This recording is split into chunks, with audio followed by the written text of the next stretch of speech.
உங்கள் பிறந்த தேதியில் நம்ம ஃபார்மேட் படி பார்த்தீங்கன்னாக்கா 3778. இவர் பிரச்சனையும் கொடுக்குற நம்பர். என்ன பிரச்சனை கொடுப்பாரு, யாருக்கிட்ட கொடுப்பாரு, யார்கிட்ட கொடுப்பாரு, அவர் லைஃப் பார்ட்னர்கிட்ட தான் கொடுப்பாரு. வேலைக்கு போயிட்டே இருப்பார், திடீர்னு போக மாட்டேன்றவார். நீங்கள் வேலைக்கு போகன்றவார் லைஃப் பார்ட்னரை, திரு வீட்டில் இருந்துருவார். ஏங்க இது மாதிரி சொல்கிறீங்க? அந்த நம்பர் அந்த மாதிரி நம்பர்.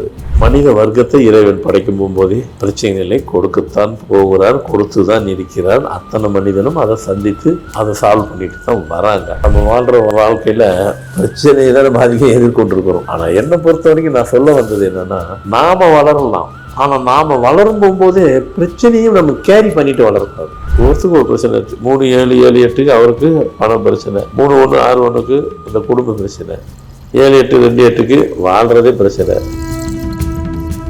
அப்போ இதெல்லாம் பிரச்சனைக்குரிய நம்பரா? எஸ். ஆனால் இவங்களை ஃபார்மேட் படி மாற்றிட்டு அதை அவங்க எழுதிட்டே வந்தோம்னாக்கா எல்லா பிரச்சனையும் விடுபட்டுடலாம். அப்போ இதுக்கெல்லாம் நமக்கு சப்போர்ட் பண்ண போகிறது ஃபார்மேட் நியூமராலஜி. அது வேறு விஷயம். நீங்கள் என்ன ராசி இருந்தாலும் இருந்துக்குங்க, என்ன நட்சத்திரம் இருந்தாலும் இருந்துக்குங்க. அந்த எண்ணினுடைய தாக்கம். வணக்கம்.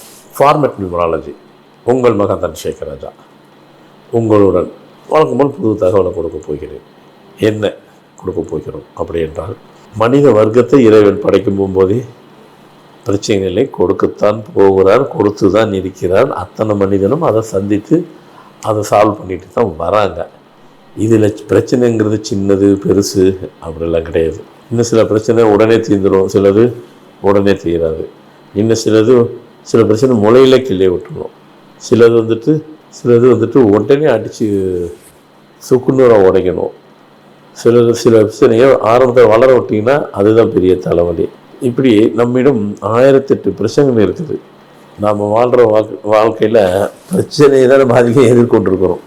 ஆனால் என்னை பொறுத்த வரைக்கும் நான் சொல்ல வந்தது என்னென்னா, நாம் வளரலாம், ஆனால் நாம் வளரும் போகும்போதே பிரச்சனையும் நம்ம கேரி பண்ணிட்டு வளரக்கூடாது. அதுக்கு தான் இப்போ எவ்வளோ பிரச்சனை சொன்னேன். அவ்வளோதான். அப்பப்போ தட்டி விட்டுருணும், வெட்டி விட்டுருணும், கட் பண்ணி விட்டுருணும், அதை தூக்கி எறிஞ்சிடணும். அதுக்கு ஃபார்மேட் நியூமராலஜி இருக்குன்னு உங்களுக்கு புரிய வரும். நானும் சொல்ல போகிறேன். இதில் அதிகமாக நிறைய இருக்குது. சும்மா எக்ஸாம்பிளுக்கு ஒரு 4-5 கொடுக்குறேன். இந்த எண்ணெல்லாம் பார்த்தீங்கன்னாக்கா பிரச்சனையும் இவங்க கொடுப்பாங்க. ஆமாம், எந்த வகையிலையாவது இவங்க கொடுத்துக்கிட்டே இருப்பாங்க.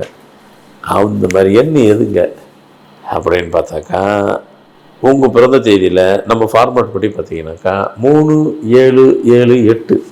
இவர் பிரச்சனையும் கொடுக்குற நம்பர்.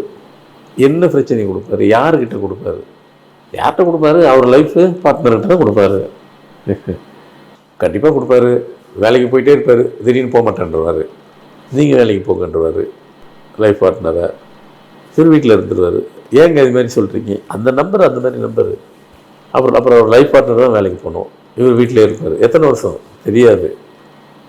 இது என்ன காம்பினேஷனில்? அப்போ 3778 எப்பவுமே அது பிரச்சனைக்குரிய நம்பர். ஆனால் ஆரம்பத்தில் பிரச்சனைக்குரிய நம்பர் இல்லை. அதுதான் அங்கே இருக்கிறது. ஆரம்பத்தில் ரொம்ப பிரமாதமான நம்பர், ரொம்ப நேர்மையானது, ரொம்ப ஃபஸ்ட் கிளாஸாக வாழ்க்கையை அழகாக நடத்திட்டு போகும். சடனாக தான் இந்த மாதிரி நடக்கும்.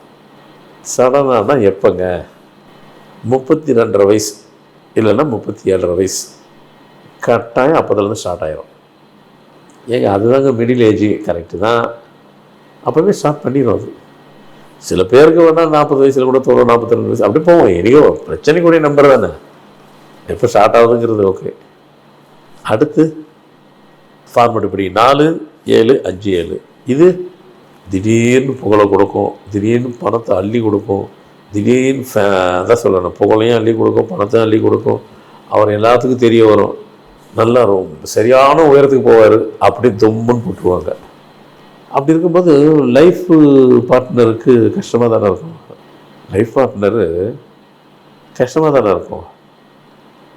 வாழ்கிற வாழ்க்கையில் நல்லா உயர்ந்து போயிட்டு கீழே விழுந்துட்டாங்க. ஆனால் இப்போ இதில் என்ன பியூட்டின்னாக்கா, இப்போ நான் இது வரைக்கும் 2 டேட்டு சொன்ன பாருங்கள், இது எல்லாமே ஜென்ஸு தான். அப்போ லேடிஸ்க்கு வரவே வராதா? ரொம்ப கம்மி, ரொம்ப ஃபீஸ் தான். 95 and above % வந்துட்டு 3778 ஜென்ஸு, 4757 ஜென்ஸு. ஏன்னா இப்படி சொல்கிறீங்க? நான் சொல்லலை. அது அந்த ஃபார்மேட்டோட கான்செப்ட் அப்படி தான் வரும். அப்போ இதுக்கெல்லாம் நமக்கு சப்போர்ட் பண்ண போகிறது ஃபார்மேட் நியூமராலஜி. அது வேறு விஷயம். நீங்கள் என்ன ராசி இருந்தாலும் இருந்துக்குங்க, என்ன நட்சத்திரம் இருந்தாலும் இருந்துக்குங்க. அந்த எண்ணினுடைய தாக்கம் அந்த வேலையை அதை காமிச்சிடும். அது செய்யத்தான் செய்யும். அடுத்து 3 1 6 1 ஃபார்மல் படி. இதில் என்ன பெரிய பிரச்சனை வந்துடுது? நல்லா தான் இருப்பாங்க. இது பெண்ணு இருக்கும், ஆணும் இருக்கும். மோஸ்ட் நம்ம 2 பேர் இருப்பாங்க, 50-50. திடீர்னு ஒருத்தருக்கு வேறான்ட்டுருவாங்க. காரணம்லாம் கேட்டால் தெரியாது. குவாலிஃபைடாக தான் இருப்பாங்க. இது வரைக்கும் சொன்னது எல்லாமே குவாலிஃபைடு தான். ஒருத்தர் சோட இல்லை எஜுகேஷனில், எல்லா ஐடியும் குவாலிஃபைடு தான். நல்லா வளர்த்துருப்பாங்க, திடீர்னு வேண்டாம், லைஃப் பார்ட்னர் வேண்டான்றாங்க. ரீசன்லாம் கேட்டேன்னா கிடைக்காது. ஏதோ ஒன்று சொல்லுவாங்க, அது ரீசன் இல்லைன்னு அவங்களுக்கு தெரியும். அது ஒரு காரணம் இல்லைன்ட்டு யாராலையும் ஏற்றுக்க முடியாது. அப்படி பண்ணுவாங்க. அப்போ இதில் நான் சொல்ல வந்தது அது பிரச்சனைக்குரிய நம்பர்னு நான் சொல்கிற பாருங்க. அதெல்லாம் பிரச்சனைக்குரிய நம்பர் தானே அது. அதில் ஒன்றும் டவுட் இல்லை. இப்படி பண்ணால் அது பிரச்சனைக்கு உண்டான நம்பர் தானே. அடுத்து 7 8 2 8. இதில் என்னங்க பிரச்சனை? இவனுக்கு பிரச்சனையே கெரியர் தான் பிரச்சனை. இந்த கெரியர் பிரச்சனை இருக்கிறதுனால, அந்த வேலை சம்மந்தப்பட்டது இருக்கிறதுனால லைஃப் பார்ட்னர் ஒத்துக்க மாட்டாங்கல்ல. வாழ்க்கையிலேயே எதுவுமே செட்டில் ஆகும்போது அவர் நம்பி என்னத்தை பண்ணுறது? அந்த பிரச்சனை தான். ஆனால் லைஃப்பில் ஃபேமிலி ஹஸ்பண்ட் ஒய்ஃபுல் ப்ராப்ளம் இருக்காது. இதுவும் ஜென்ஸுக்கு தான் வருது. இதே ஜென்ஸாக எடுத்துக்கொண்டு உண்மையிலே இதை இப்போ படிக்கும் போகும்போது தான் இங்கே தெரியுது. அது வரைக்கும் நான் அதை எழுதும் போகும்போது ஜென்ஸுன்னு நினச்சி எழுதவே இல்லை. சொல்ல தான் வருது ஜென்ஸுன்ட்டு. அடுத்தது 8 2 2 3. இதுவும் ஜென்ஸு தான். இவருக்கும் கரியர் தான் பிரச்சனை. அந்த இதுக்கு முன்னாடி சொன்ன பாருங்க, 7 8 2 8. அவருக்கு வாழ்கிற வாழ்க்கையே பிரச்சனை. ஒருத்தருக்கு ஒரு பிரச்சனை இருக்குது. 3 7 7 8க்கு அவருக்கு பணம் பிரச்சனை. 4 7 5 7க்கு பணம் பிரச்சனை கிடையாது. நான் முதல்ல சொல்லணும், மிக உயரத்தில் புகழும் பணம் எல்லாம் சேர்ந்துருக்கும். அப்போ பணம் பிரச்சனை இல்லை. அதை தவிர மற்ற பிரச்சனை. 3 1 6 1க்கு அந்த குடும்ப பிரச்சனை. 7 8 2 8க்கு வாழ்கிறதே பிரச்சனை. 8 2 2 3 அதுதான் கெரியர் பிரச்சனை. செட்டிலே ஆகாது. ஒரு ஸ்டெபிலிட்டியாகவே இருக்க முடியாது. ஒரு ஸ்டேபிளாக ஒரு இடத்துல உட்கார முடியாது. அப்படி இல்லைன்னு சொன்னாக்க யார் தான் உங்களுக்கு சங்கடமாக தானே இருக்கும். எக்ஸாம்பிளுக்கு தாங்க ஒரு 5 சொன்னேன். எத்தனை 2 4 5 தான் சொல்லியிருக்கிறேன். இது நிறைய இருக்குது. அவ்வளோத்தையும் படிச்சோம்னாக்கா எப்போ முடியும்? சும்மா ஒரு 5 சொல்லுவோன்னு சொன்னேன். நிறைய இருக்குது. ஒரு எக்ஸாம்பிளுக்கு ஒரு 5 சொல்லுவோமே சொன்னேன். அப்போ இதெல்லாம் பிரச்சனைக்குரிய நம்பரா? எஸ். இவங்களை ஃபார்மல் படி மாற்றிட்டு அதை அவங்க எழுதிட்டே வந்தோம்னாக்கா எல்லா பிரச்சனையும் விடுபட்டுடலாம். அப்படி ஒரு சக்தி அதுக்கு இருக்குது. ஆமாம், நம்ம வாழும் போகும்போது பிரச்சனைகள் வருங்க. அதெல்லாம் இல்லாமலாம் இருக்குது. அதெல்லாம் எல்லாத்துக்கும் இருக்குங்க. எல்லா மட்டத்துலேயும் இருக்கும். ஆனால் அதை சுமந்துட்டு போகக்கூடாது. ஆமாம், அதை கேரி பண்ணிகிட்டு இருக்க முடியாது. அப்பப்போ அதை கட் பண்ணி விட்டுட்டு போயிட்டே இருக்கணும். நாம் வாழ்க்கையை கடந்து போகிறதுக்கு 1000 வழி இருக்குது. அந்த கடந்து போகும்போது அது எப்படி கடந்து போகணும், எப்படி மாதிரி கடந்து போகணும், எதை பேஸ் பண்ணி கடந்து போகணும். ஏன்னா நம்ம வாழ்கிறது ஒவ்வொருத்தருக்கும் ஒவ்வொரு விருப்பம் தொட்டு தானே வாழ போகிறோம். அந்த இப்போ இவங்க சொன்னவங்கெல்லாம் இவங்க வாழ்க்கையை விரும்பி வாழ முடியாது. ஆனால் எதுவுமே உங்களுக்கு சரியாக செட்டில் ஆகலைன்னு போகும்போது பிரச்சனைக்குரிய நம்பரும் போது எப்படி விரும்பி வாழ முடியும்? விரும்பி வாழணும். கடவுள் நம்ம அதுக்கு தான் படைச்சார். நம்ம தேவையை பூர்த்தி பண்ணிக்கணும். ஒரு லைஃப்பை ஃபுல்ஃபில் பண்ணிக்கணும். பிரச்சனை வந்தால் வந்துட்டு போதுங்க, வராமல் எப்படிங்க இருக்கும்? அது சார்ட்ரைட் பண்ணுறதுக்கு என்ன வழி? அதை தூக்கி எறிஞ்சிடணும், அதுக்கு என்ன வழி? அதை எப்படி விலக்கி விட்டுருணும், அதுக்கு என்ன வழி? இப்படி பல வழி இருக்குது.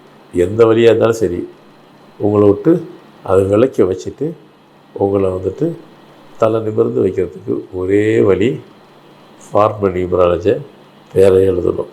எழுதினீங்கன்னா நீங்கள் அதுலேருந்து விடுபட்டுடலாம். எவ்வளோ பேருக்கு பண்ணி கொடுத்துருக்குறேன் உலகம் முழுவதும். அழகாக ரிலீஃப் ஆகிட்டு அவங்க பாட்டு போயிட்டே இருக்கலாம்.